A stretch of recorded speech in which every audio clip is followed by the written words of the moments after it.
Hello everybody. Today we're going to be looking at section 1.6. Last time we talked about quadratic equations. Today we're talking about other types of equations. So this is kind of a catch-all section that has several different kinds of equations in it. So let's get started. First up we have rational equations. A rational equation is just an equation that has variables in the denominator. So these equations we can solve by eliminating the denominator, and that's what I'm going to show you how to do in a second.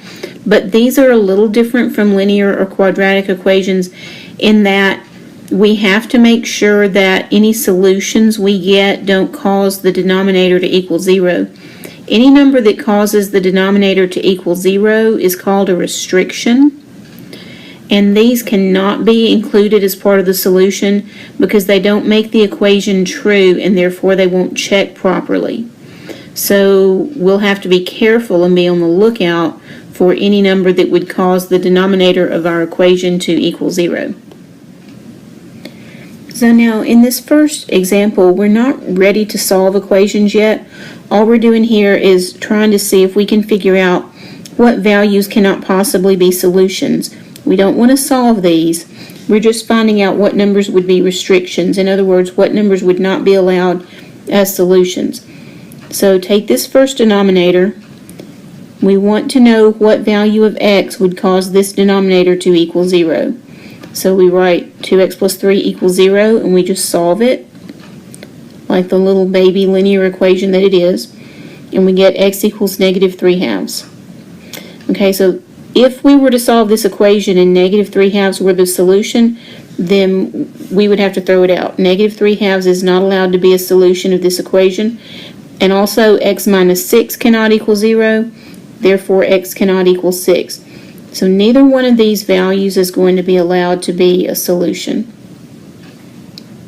Now I just want to point out here that even though we don't have x's in the numerator, it would be okay if we did. The only numbers we're concerned about are whatever numbers cause the denominator to equal 0. So if the top equals 0, that's perfectly fine. It's just the denominators we're worried about.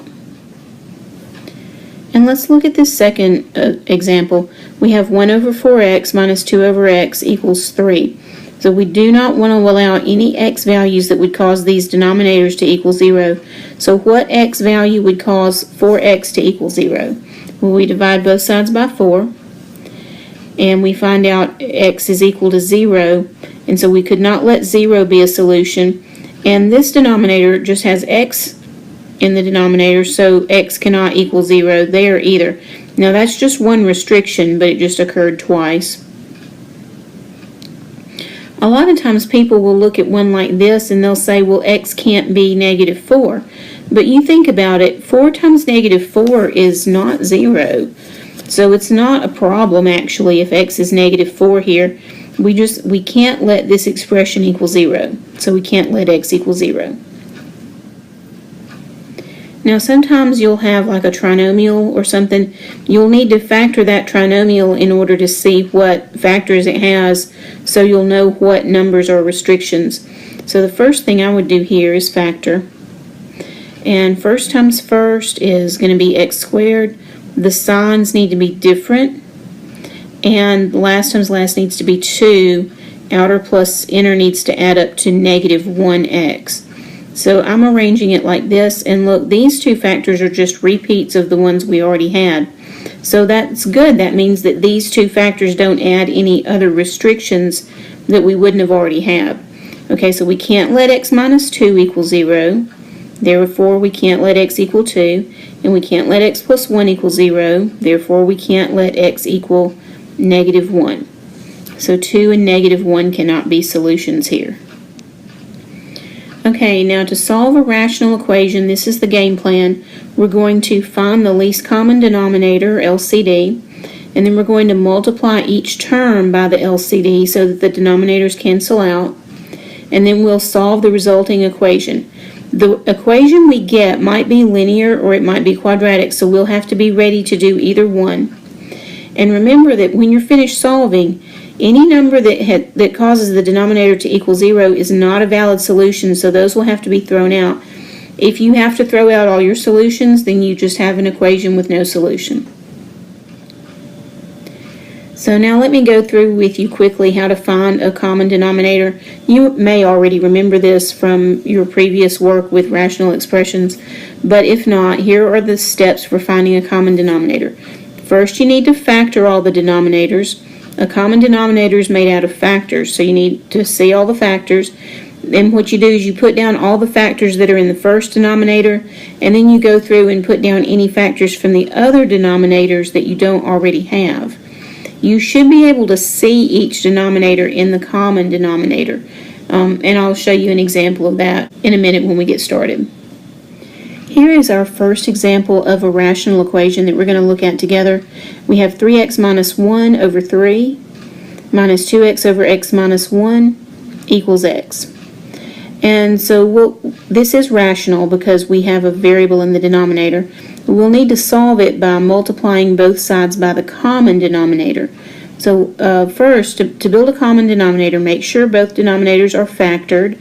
These are both prime, they won't factor. And so what we do is we put down the first denominator, and then we put down any other factors from other denominators that we don't already have. And so I need an x minus 1. And that's going to be our common denominator.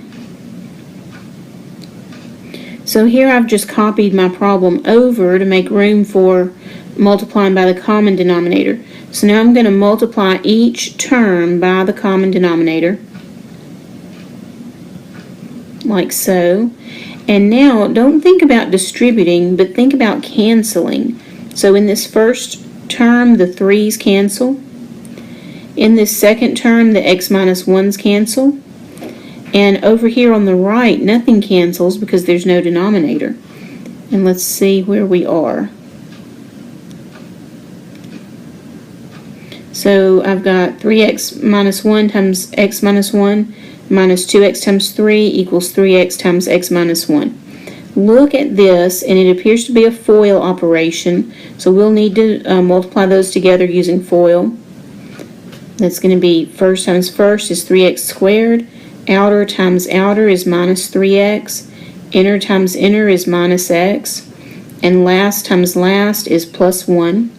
And then here, this is all one term. It's just going to make minus 6x.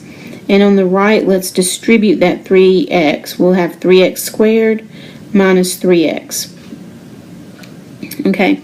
Now this at first looks quadratic because you see the x squared, but then you realize you have 3x squared on both sides. So let's just cancel those out, or you could say we subtracted them from both sides. Also, we notice that we have minus 3x on both sides, so let's just add 3x to both sides and cancel those out, and let's collect what's left. Here we have minus x and minus 6x. That's going to make minus 7x plus 1. And there's nothing on the right side, so that equals 0. And now to solve, we'll isolate the x. So we'll subtract 1 from both sides and divide both sides by negative 7. And that's going to give us x equals positive 1/7. Now before we leave this question, the question we need to ask is this allowed to be a solution? And the answer is yes, because the only number that can't be a solution is 1. So this one is fine, and so 1/7 is our solution. Okay, here is another one slightly different. It's part B of example 1. We've got x over x minus 2 equals 2 over x minus 2 plus 2. Now here we have two denominators, but they are both the same. So our common denominator is just x minus 2. So to get started, we multiply both sides by that common denominator. That means every term on both sides. So I'll multiply the left thing and both terms on the right by x minus 2. And watch the x minus 2's cancel, but here they won't cancel because there's no denominator. And so what we end up with is just x equals 2 plus, and then I'm going to distribute my 2 here, and I'll have 2x minus 4.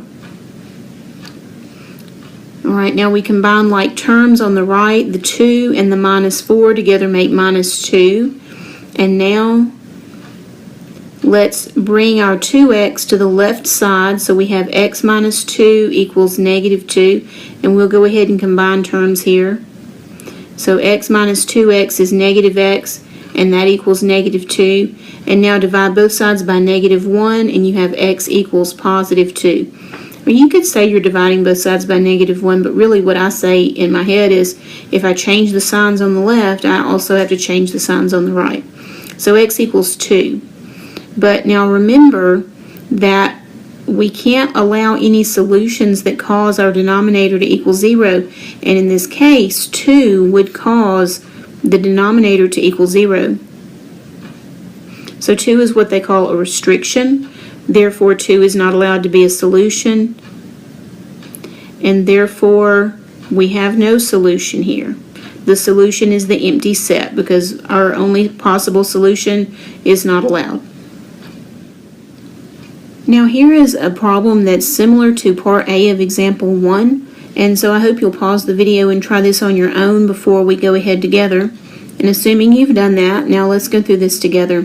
The first thing we need to do is cancel out these denominators, so we'll need a common denominator, which will contain a 2 and an x minus 2. And now I'll just multiply every term in my equation by 2 times x minus 2. And now I notice that these 2's will cancel, and I also notice that the x minus 2's will cancel. And let's see what we've got. The 2x plus 5 times the x minus 2 is going to require us to use the FOIL method to get those multiplied together. And here, all that's left here is the 3x times the 2. So 3 times 2 is 6, and then we've got our times x.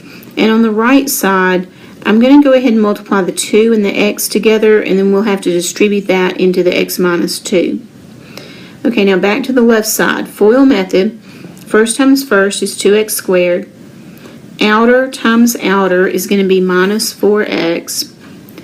Inner times inner is going to be plus 5x. And last times last is going to be minus 10.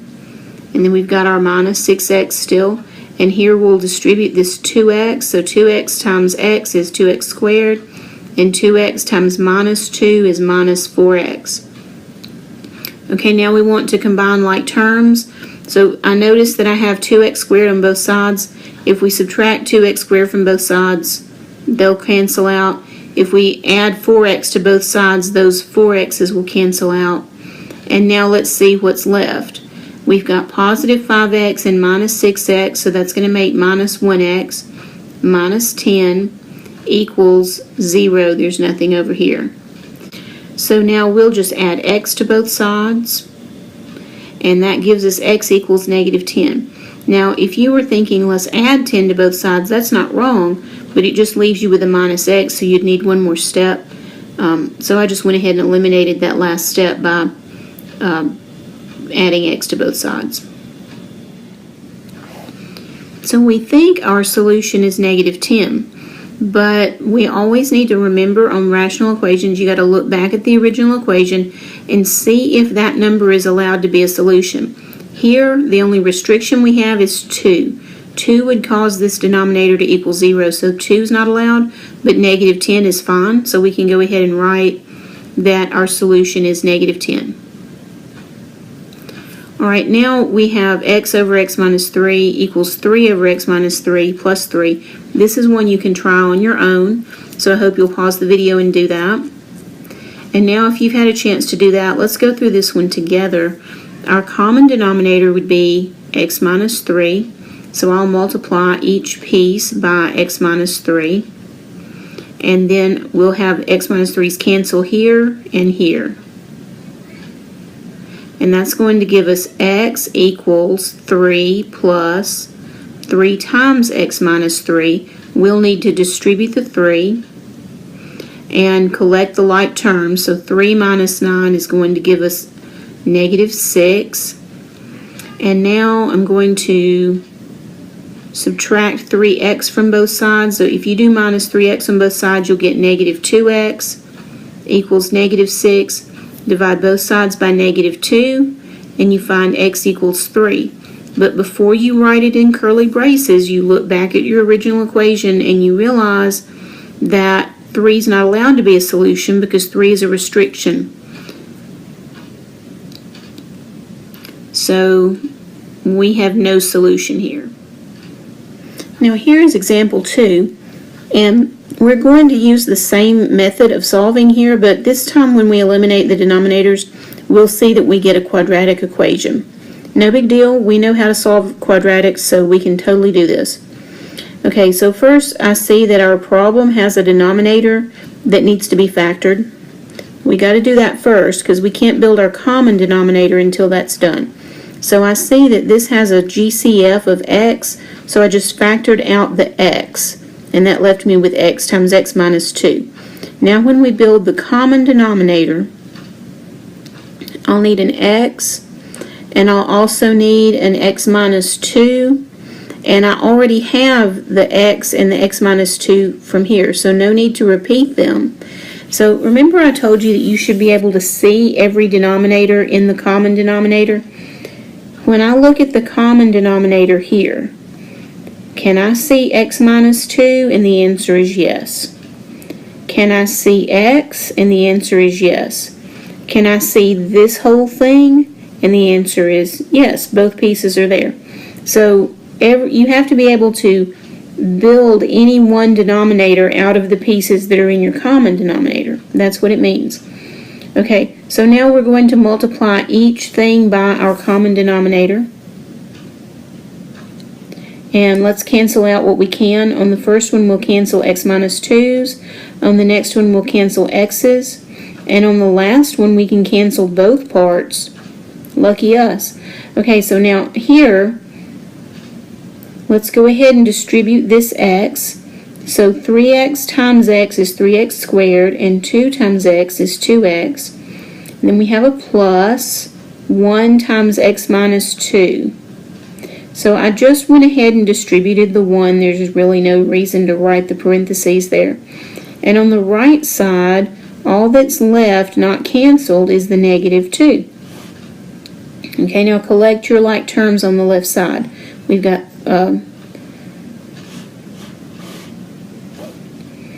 okay, now notice that we have minus 2 on both sides. So I guess the first thing we can do is just add 2 to both sides, and that would eliminate both of those.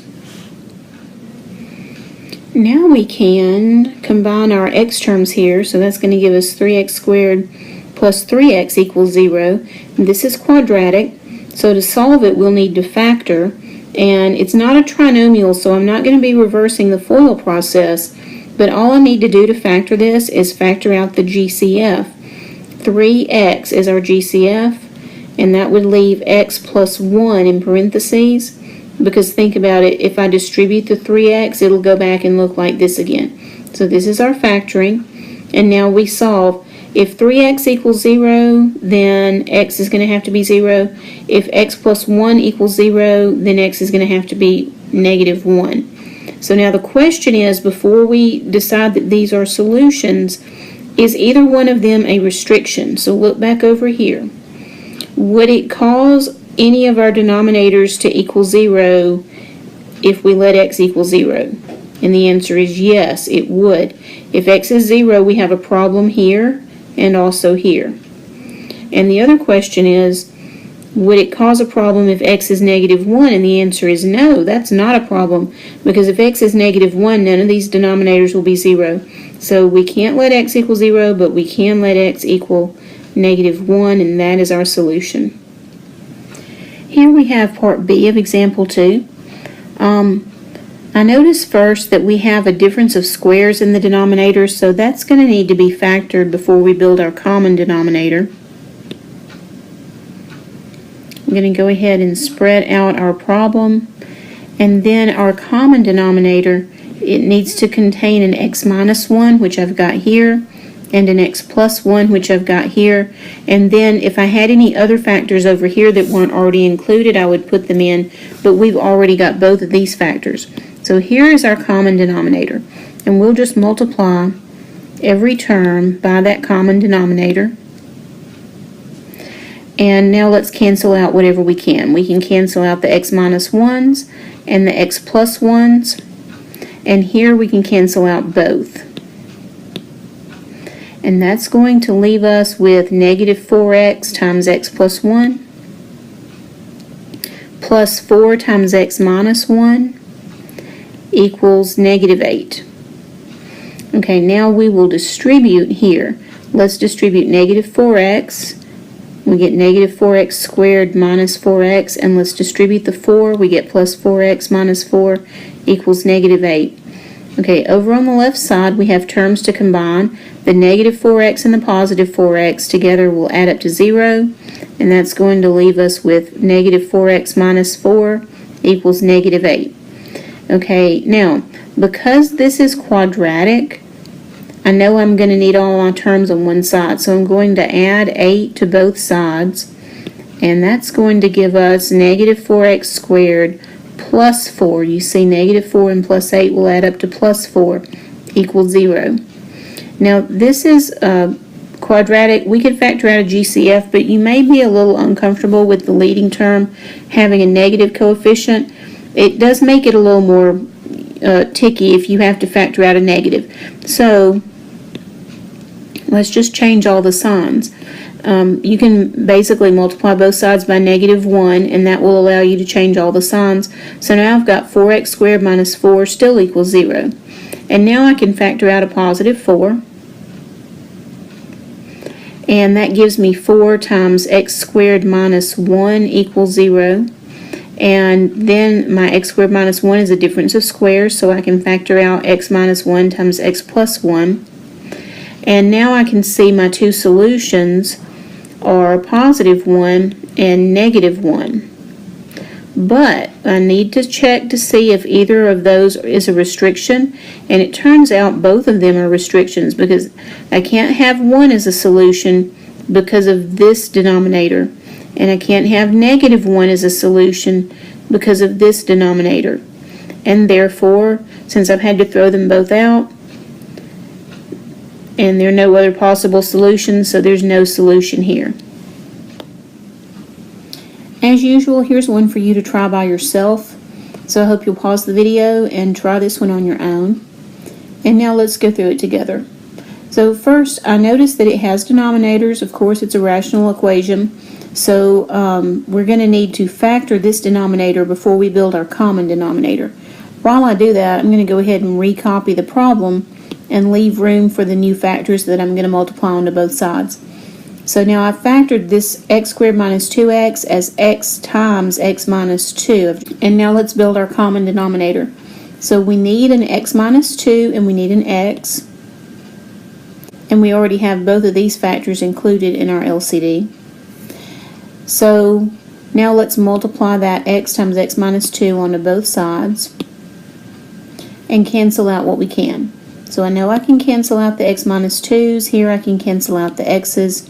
And here I can cancel out both x's and x minus 2's. That's going to leave us with 2x plus 1 times x plus 3 times x minus 2, and on the right side negative 6. So now I'll distribute this x, and I'll distribute this 3, and on the right side we still have negative 6. Okay, collecting like terms on the left side, I have x plus 3x. That's going to give us 4x.